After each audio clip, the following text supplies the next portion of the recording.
The one question and then Mrs. Frohnapple. I'm sure they're gonna have some similar answers and stuff. Okay? Yeah, we'll probably just ask a general question and then just share what you both think about it. Okay. Think so? Yeah.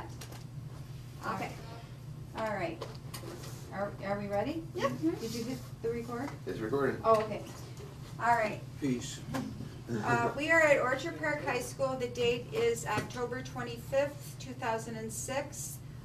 We are interviewing Mr. and Mrs. Howard Frohnapple, who served in the military during World War II. The interviewers are Joe Tracy. Courtney Sherry. Allison Anstop. okay. Learn a lot about what life was like in the military during World War II, and I'll be back. And do not leave until I come back because I have to take a group picture. Okay. Okay? Awesome. All right. Mr. Frohnapple. Frohnapple. All right. Were you drafted or were you enlisted in the war? I volunteered. Volunteered. Okay. And why did you volunteer? Someone had to do the job, Okay. Courtney, and it took me 3 attempts to get in because they didn't want me. Oh wow. I could not meet the minimum weight requirement.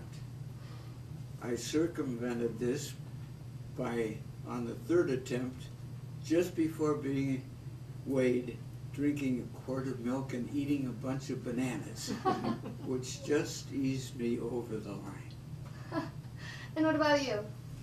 I'm guessing you volunteered Oh, yes, because it women was were all drafted. volunteer, And yeah. why did you volunteer? Oh, I just thought it'd be a good way to serve in the service and get out of the rut of living at home all the time. Do you remember your first few days in the service? I remember the first day because they had the worst meal I ever ate, and I What was thought, it? oh, this is horrible. It was fish, and it was in the, we were at Hunter College, and it was on the steam table, and all I could smell was this horrible fish, and I thought, oh, I'm not gonna live through this. But after that, it was good.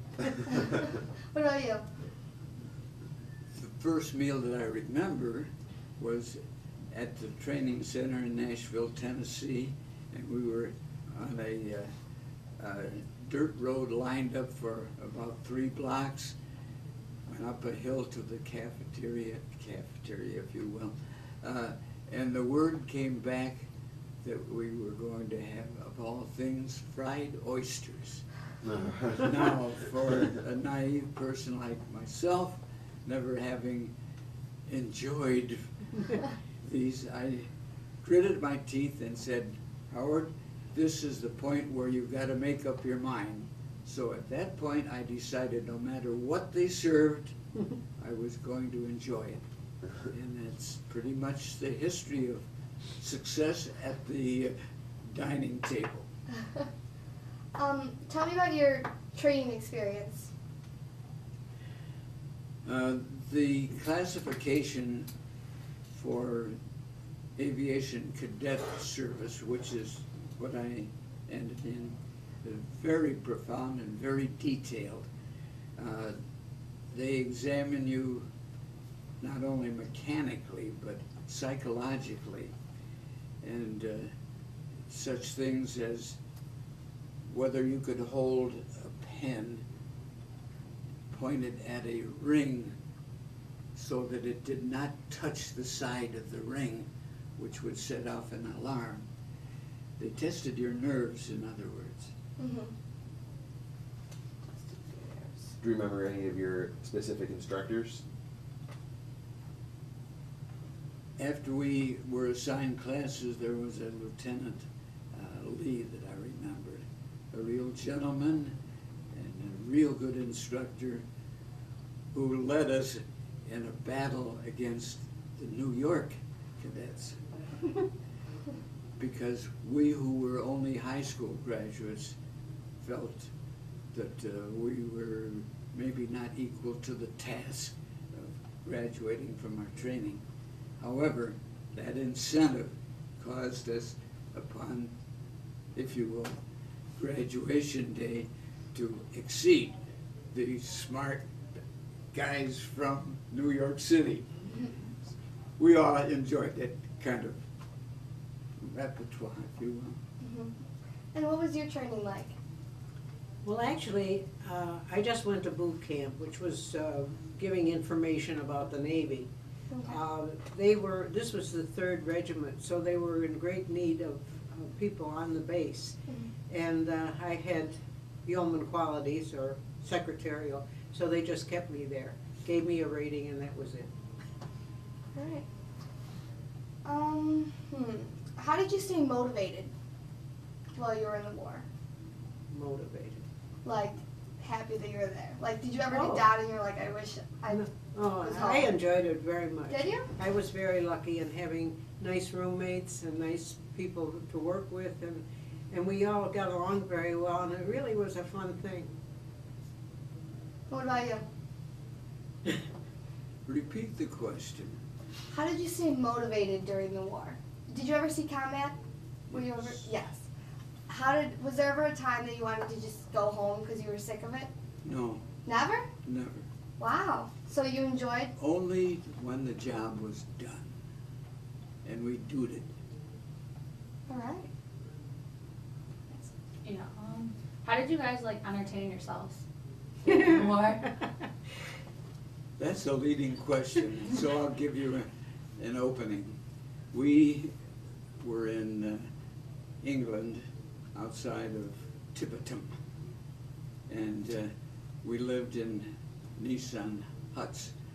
Those are corrugated iron steel, if you will, buildings, and there were about 4 crews in that building. We were the new guys, and when we went in near dark, after a long trip in, they kind of said, the ones that were there said, well, I wonder if they'll come over tonight. Who's coming? Why, every night they come over with the bombs. And you never know what's going to happen. And you'll know it when they hit nearby. So we tried to put our luggage in shape and whatever. And all of a sudden, ba-doom, ba-doom, the building shook. And the older guys paused for a minute and they started laughing. They said, "Oh, don't worry, it's just those jokers next door rolling bricks off the building." So that may answer your question. I'm curious, how did you guys meet? How did we meet? Yeah. Playing badminton at the Turnverein in Buffalo. So it wasn't during the war? No. No? Before. Before the war? Yeah. Well, no, before we went into the service. Oh, yes. Yeah. Okay. And what was it like keeping a relationship while you were in the service? A We were little difficult. We were so busy that we didn't have much relationship. Did you write letters and things? Oh, yeah. Yes. Yeah. We used what was called, V-mail? Are you acquainted with V-mail? Well, it was sort of a lightweight material that you sent About during this the war. size. And you'd write your regular letter, post it, and they would shrink it down into this low weight, small size to facilitate postage service. Oh, wow. What was your most memorable experience? You answered that.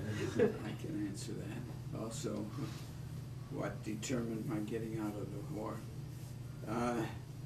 It was D-Day, the landing at Normandy. I flew my 19th and 20th combat mission in B-24s, and on the 3rd pass over our target, because of cloud cover, we had to circle, and on the 3rd time, our plane was hit by flak. I was hit by flak, and fortunately, I was the only one of the crew injured. But the ship was pretty badly damaged, and we had to then return to Southampton, England, where we had a semi-crash landing. By that time, I was in shock so badly, I hardly knew what was going on. But when I did waken, if you will. I see a priest giving me last rites. Oh my goodness. And that was it. That was my most memorable. That is pretty memorable. Were you awarded with like any awards or citations? Oh yeah, Purple Heart. And 2 air medals with clusters.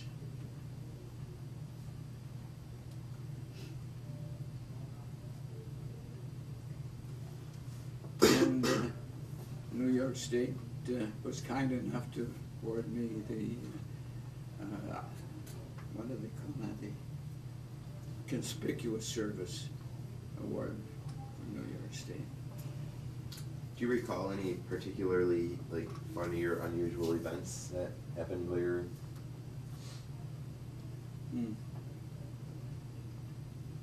Or pranks that you would pull or somebody else would pull? I'm sure. Well, this was kind of a funny thing. We used to accumulate our little chocolate wafers from our K and C rations, and we'd take a little ribbing from other crews because we would also accumulate our milk. And we'd mix the two together and take them up on a flight. And when we came down, we had ice cream. So. That's cool. Okay. Where did you travel when you were in the service? Like, what were some of the places you went to? Well, mine was rather narrow. From Buffalo, we went to Nashville, Tennessee for classification. That's to determine what you're capable of. And then you're usually given a choice: pilot, navigator, or bombardier. I wanted to know where I was going, so I chose navigator. Well, you were in Then- Dakar and all those places.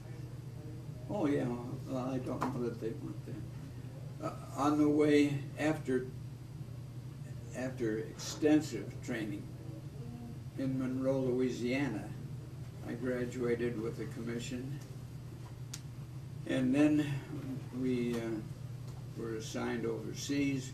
We went from Florida by way of Blythe, California. Pardon me.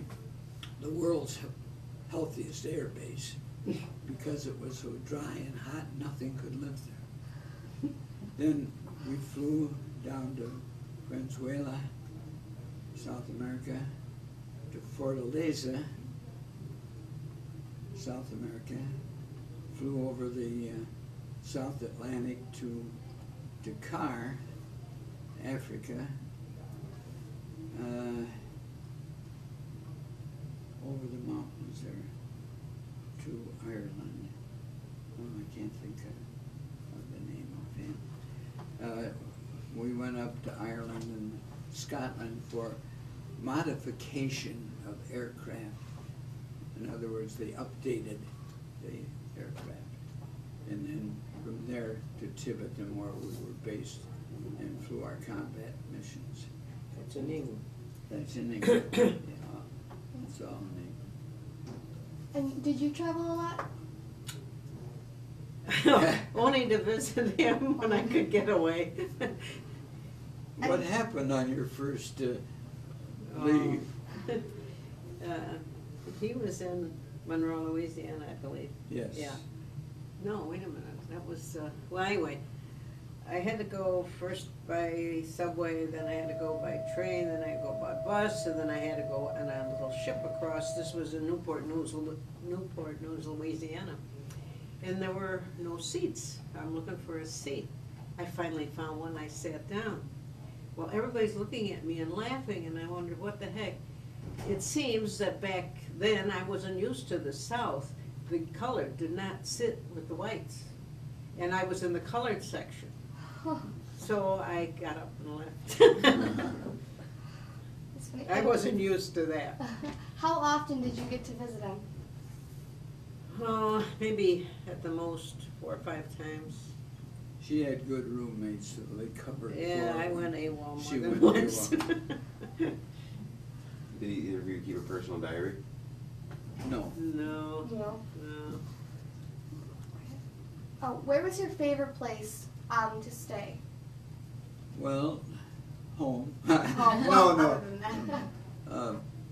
I had no favorite. No favorite, it was all the same? Why she neglected, maybe intentionally, to mention on her trip to Monroe, Louisiana, we were married. Oh, really? Yeah, that was my first leave. She was a war bride. In a sense. Sort of. It's really neat. Did you guys stay in touch with like anyone you met while in war? For a brief period of time, but our crew were kind of special. They were replacement crews. We never had the opportunity, like so many people in the military have, to establish a rapport with the group and stay with the group. Mm-hmm. And I missed that. I retained friendship with several girls that I was in the service with. And I still send Christmas cards to one. One has passed away, but we were good friends. Can you remember anybody that you guys were in war with that made a lasting impression on you? Who did something courageous or honorable that you'll never forget?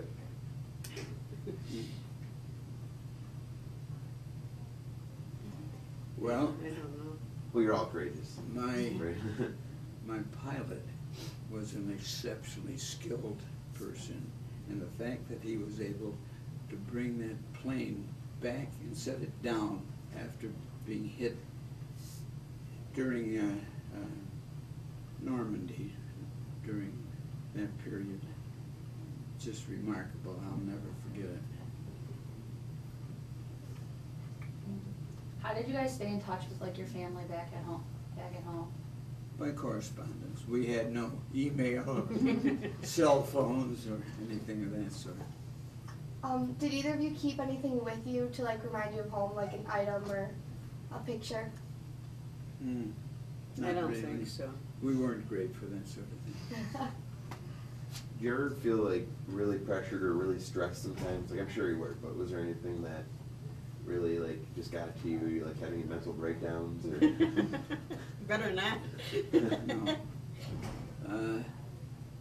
As far as myself is concerned, I went in expecting this, so I wasn't really surprised. There is one thing I'll mention, and this was on the first combat mission that I was in. As we were approaching a target, I could feel a little tear coming down here. And it wasn't from fear, but it was recognizing the futility of all wars, how it's part of the human life, and it's likely to be like this forever. And there seems no way that we have as yet found that we can eliminate war. So here we are, all young people with what could be potentially full lives ahead of us on both sides, and equally futile on both sides. Do you remember the day the war ended? Well, there really were two endings that ended against Germany first and then Japan. And when the war ended with Japan, I was in the hospital having a baby. Wow, that's memorable. Yeah, I was memorable. And the sad part was there were some Japanese women there, and that was sad. Mm-hmm. What about you? Do you remember the day the war ended? No, but I remember the day when Roosevelt died. He was thought of as being a true casualty of the war. What did you do in the days and the weeks afterwards? Following into the war? After the war ended, after you came out of service, how did you return to normal life? Well, I had gone in more or less from Curtis Wright, where I worked as a expediter. And so I was eligible to return to that position. When I went back, however, they found a position for me in the wood and plastics lab, which then moved over to Cornell in the same capacity, from which I then went to UB. No one in my family had ever gone to college. So here I am, able to use the GI Bill of Rights. Although we were married and had a youngster, we thought the long-term sacrifice would be a good thing. Well, I don't know if it inspired our kids or not to any degree, but they're all graduates. Did you ever like join a veterans organization? Oh yes, both of us have. In my case, it's the VFW, the Legion, the 8th Air Force, Society, Disabled American Vets. What else? That's all. That's Did you say the Legion? Yeah. I just joined the Legion. Legion? Is your experience in the war affected how you view war today or the military, in a positive way? I have to have your definition of what's Like- positive. Like, from what you experienced, do you justify the reasonings for what the military is doing now? Okay, I'll accept that. It was the same decisions that had to be made during the Revolutionary War, during the Civil War. Who are the good guys and wear the white hats, and who are the bad guys that wear the black hats? I think we did the right thing. Terrible price, horrible price, but if we don't do it, who is going to do it? And that's the same reason that put me into the military. If I had to force my way into the service because they needed people, was that the right thing to do? There's never been a doubt in my mind that I did the right thing.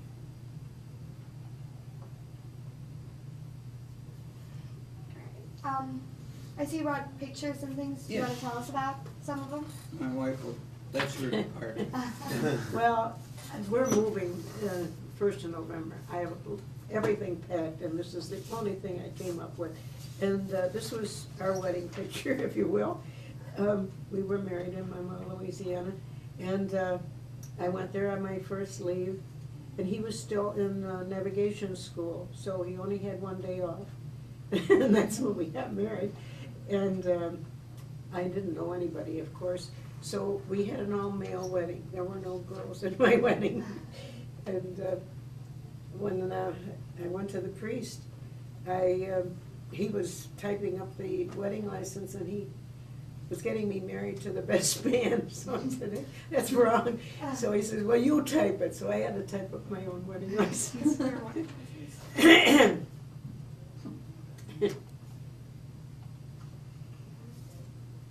This was, I guess, on our first leave when we went home. That's a little more formal, but that was our wedding. Wedding? We didn't have a coach with horses. We had bicycles. Yeah, and we went swimming the next day. And that's the first time I ever was in a pool that was hotter than outside. Oh, it was 100 and something in that pool. I think it was terrible. I was used to Lake Erie. Yeah. You ask about this stuff. We didn't know what to bring, frankly. Yeah, everything's good. The hats, I won't even open That's those up. Legion, Vietnam. But being students, you may be interested in these. Stars and Stripes was the newspaper, and these two are related to the push on Normandy. Okay. That's their I guess historical she's gonna take significance. a copy. Yeah, she Yeah. said Yeah. something about copying. Okay, Yeah. all right. Cool. Not having electronic equipment and all, I thought maybe you'd like to see what instruments I had to work with to calculate positions, speed, and that sort of thing. That's my calculator. Oh my gosh. Now you don't need this, you don't have a navigator, you just push buttons and it goes. Yeah. And here's my star charts. Take a look at those. And you had to figure out where you were and where you're going based on these things. Exactly. And those things. And we had a loose general control rule. If you can get within 3 miles of where you're going and no more than 3 minutes off your ETA, estimated time of arrival, that's considered very acceptable. Oh my gosh, this looks so hard. Yeah. Sure different than it is now. Oh yeah, now you just plug in where you want to go on the computer and it shows you right where to go. But if that Wow. ever goes out, you better have some knowledge Some of this knowledge of stuff what to to fall do. back on. Wow. Wow. And this is a type of slide rule. You can read. We have to put those some in the of the- historical museum. Come to think of it, we should take those. You know, there's a wonderful museum in Georgia, Mm-hmm. 8th Air Force, and I bet they like those. Although I They think got dozens Yeah. of Do you them. think so? Yeah. Sure. Well, I don't know. They even have our names in it. Well, I know our name is in it, but I just thought maybe it. So neat. One of the things my husband liked to fool with was plastics. And when, I don't know if you remember the old B-24s, but they had a plastic nose, a big nose, that's where the navigator? Yeah. The navigator sat. Well, when they cracked up, well, they had these parts. So he got a hold of some of the parts and he made chairs out of them. And we brought some home, and there's one in the, where is that? Dayton, Ohio, Ohio. in the museum there. Oh really? That's Yeah. That's awesome. cool. Yeah. And just the other day, I called the Niagara. Air Museum. Yeah, but it's space, aerospace. Aerospace. The new museum in Niagara Falls, Mhm. and talked to the curator there, and he accepted 2 P40 windshield panels that I had from when I worked there.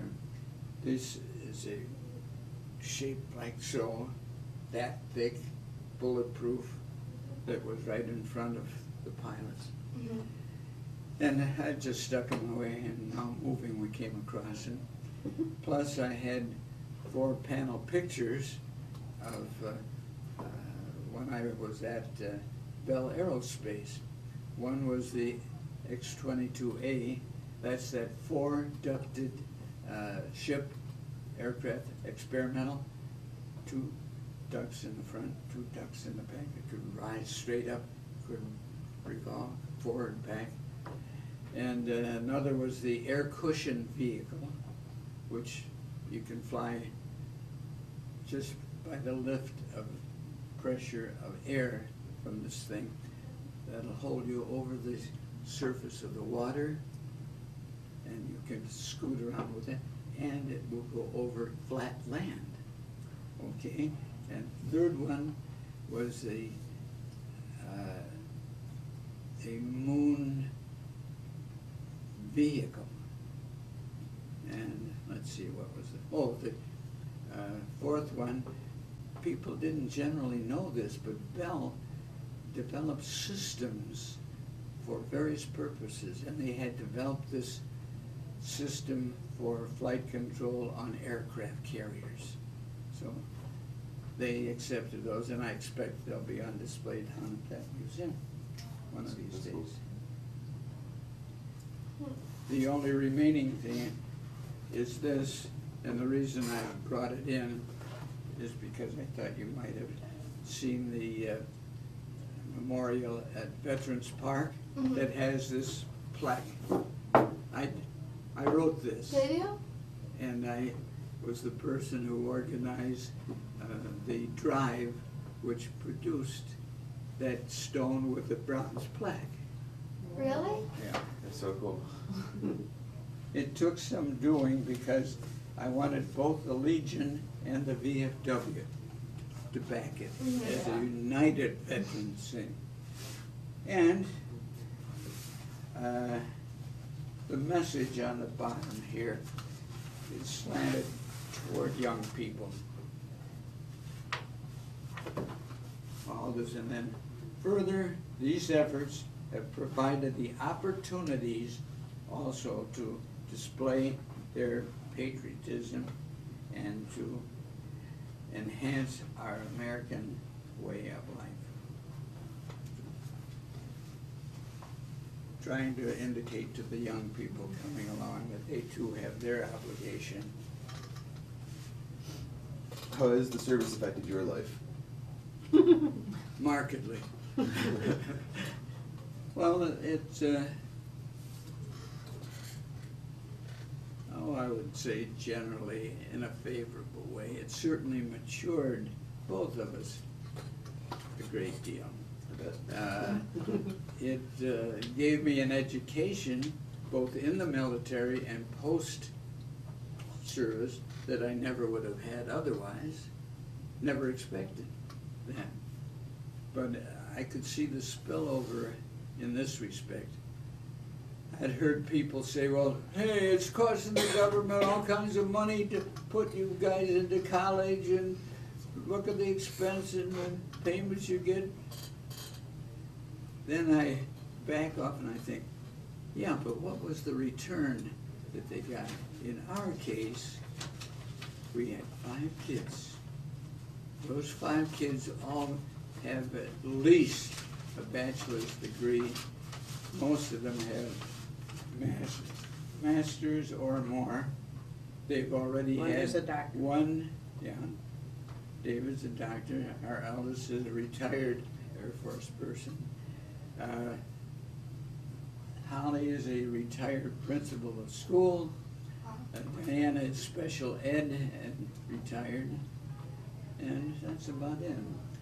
But what I'm leading up to is all of these offsprings earn more money and paid taxes that superseded the amount that they paid me to go to college.